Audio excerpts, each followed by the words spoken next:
নমস্কার, আমি রতন দেবনাথ, আয়ুর্বেদ প্র্যাকটিশনার। আমি আপনাদের কাছে আজকে একটা নতুন ভিডিও নিয়ে আসলাম।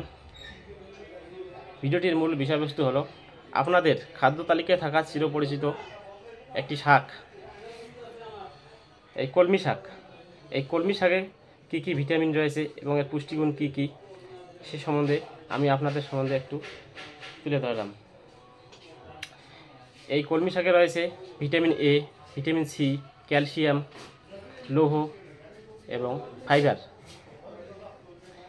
কলমি শাকে থাকা ভিটামিন এ আমাদের চোখের স্বাস্থ্য ভালো রাখে এবং চোখের দৃষ্টিশক্তি বাড়াতে সাহায্য করে, এবং প্রচুর পরিমাণে রয়েছে ভিটামিন সি, যা আমাদের শরীরের রোগ প্রতিরোধ ক্ষমতা বাড়াতে সাহায্য করে। এই কলমি শাকে রয়েছে ক্যালসিয়াম, আমাদের শরীরের হাড় এবং দাঁতকে সুস্থ স্বাভাবিক রাখতে সাহায্য করে। তাছাড়াও ক্যালসিয়ামে রয়েছে প্রচুর পরিমাণে লৌহ। এই লৌহ আমাদের শরীরের রক্তের ঘাটতি পূরণ করতে সাহায্য করে।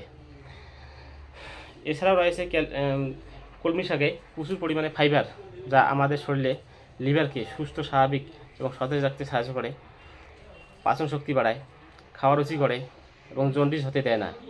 এই নিয়মিত কলমি শাক সেবনে আমাদের শরীর অনেকটা সুস্থ এবং স্বাভাবিক বোধ করে। তাই এই কলমি শাককে খাদ্য তালিকায় নিয়মিতভাবে রাখা যেতে পারে। তাই এইরকম নিত্য নতুন ভিডিও পেতে এই ফেসবুক চ্যানেলটিকে লাইক, কমেন্ট, শেয়ার করতে অবশ্যই ভুলবেন না। নমস্কার।